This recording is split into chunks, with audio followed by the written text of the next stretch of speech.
So Sam, I have to tell you something. Every single day, I go to Panera. Well, my family thanks you. Every single day. They know as soon as I come in, they go, oh, I think they call me the tea lady. So I put together, in case you get thirsty, my version, my concoction, which is fill the glass all the way to the top with ice. Then I do mostly the regular iced tea. Then I put a little bit of the plum hibiscus in. You get it right down the way you want it. Oh, yeah. And then I top it off a little bit more with the regular. Unless it's after 2 o'clock, then I have to just go with plum hibiscus because it's decaffeinated. So this one, if you get thirsty as yours, you can just lift that top off. But that is my version of Panera iced tea. We like customers to be fussy at Panera. We want them to have things their way, whether it's the sandwiches or their drinks, whatever they want. Well, I'll tell you something that's interesting because I go every day.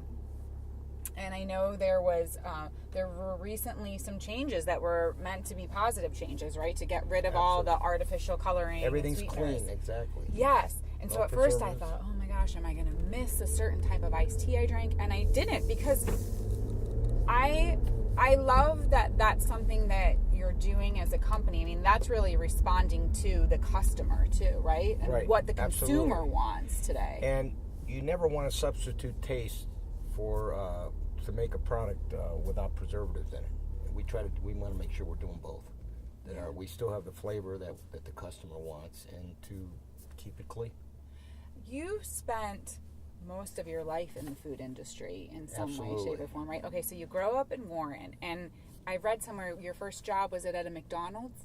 Yes, we owned McDonald's years ago, and we people used to say I had ketchup in my veins because I loved working in the restaurants. Since I was a little boy, I just loved working in the restaurants. And what was your first job when you were working at McDonald's? I actually did maintenance. I tried to do everything possible that I could do that to know every position in the restaurant. Isn't that great? And was that something that was instilled in you through your father? Absolutely. Hard work, nothing easy. Doing things right, no shortcuts. Did you like to cook? Was your mom a cook at home? I'm a decent, my mother was a great cook, but I like going to restaurants a lot, trying different products. I eat pretty healthy, so and I have a pretty healthy diet. That's why I love eating at Panera. That's why I do too. So it's this concept of fast, except a healthier version. Absolutely. Fast casual. What made you decide to become a Panera franchisee? Because you have how many now? I was looking on your website. I mean, we're over 300. Over 300? Yes. In what, 6 different states? Yes. And in Canada. And also, Canada. Yes. You've gone international. Absolutely. But what made you pick Panera? Because I would admit you've been involved in Panera for how many years now? We're 20 years, almost 20 years now. Okay, so at a time when it wasn't like the hot thing to do either, right? Well, when I got into Panera, we were one of the largest franchisees of McDonald's. So people couldn't believe that we were going to get into involved with a company that no one heard of. Yeah.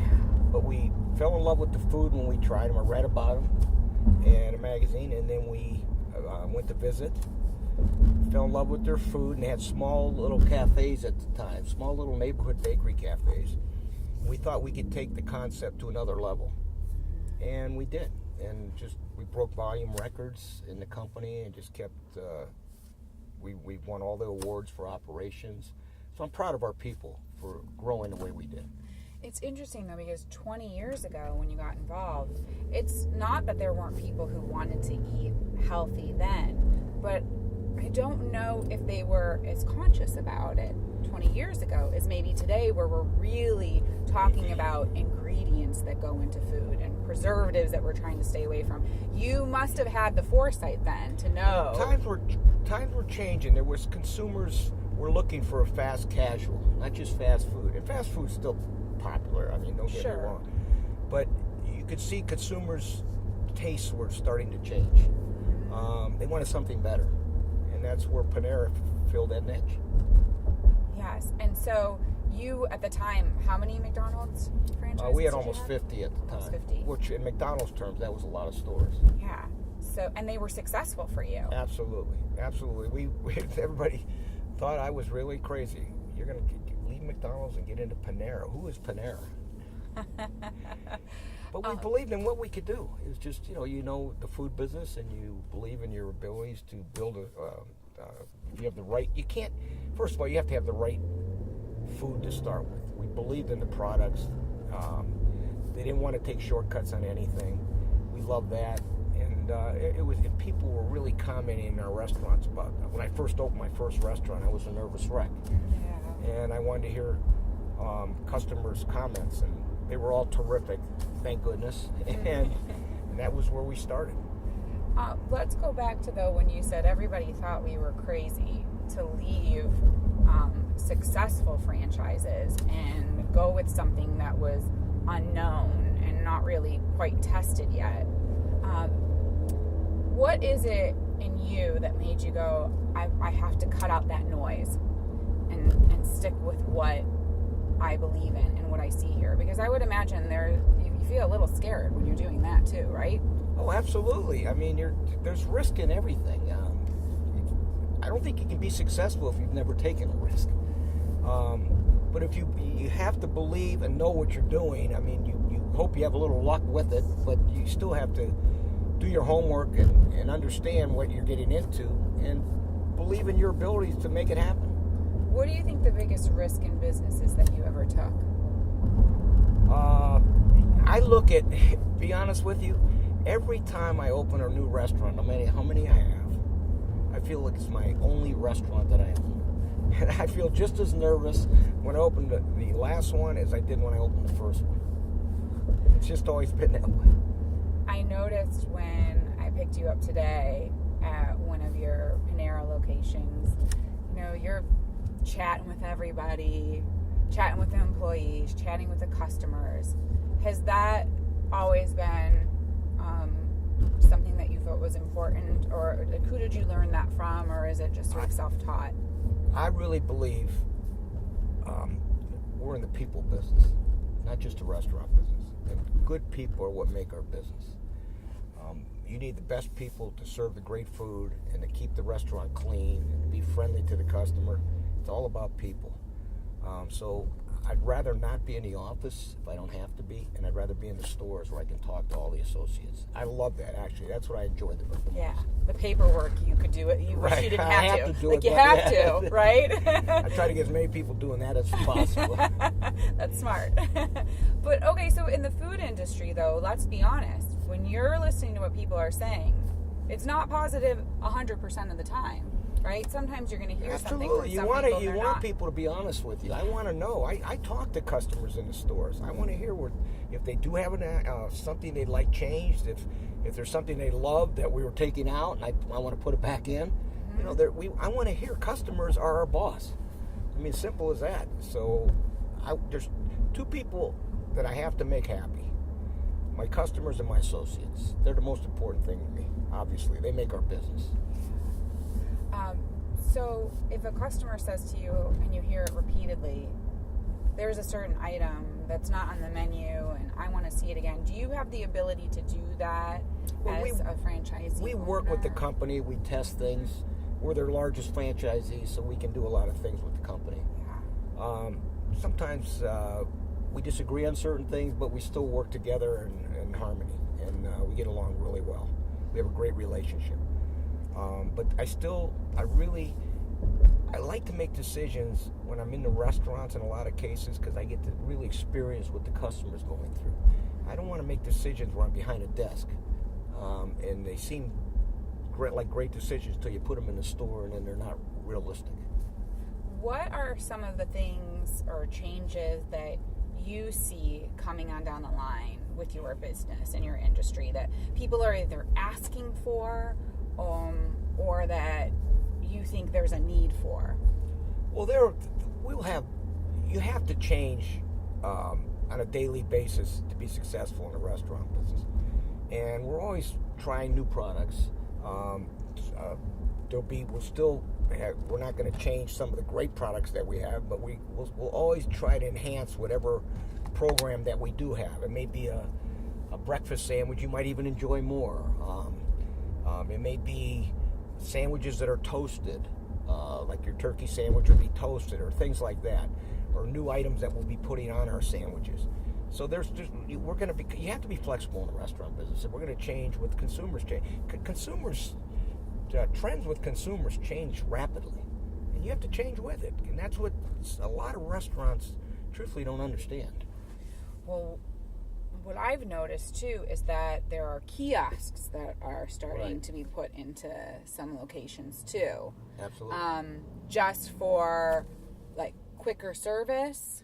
When it gets backed up and you're really doing a big hour, for example, it speeds up things. And at the same time, we're trying to get customers they make their sandwich the way they want it, and they build their sandwich with the units that we have. Some people love them. Some people would rather go the traditional way. So we don't force anybody to either way. We want the customer to come in and order the way they feel comfortable.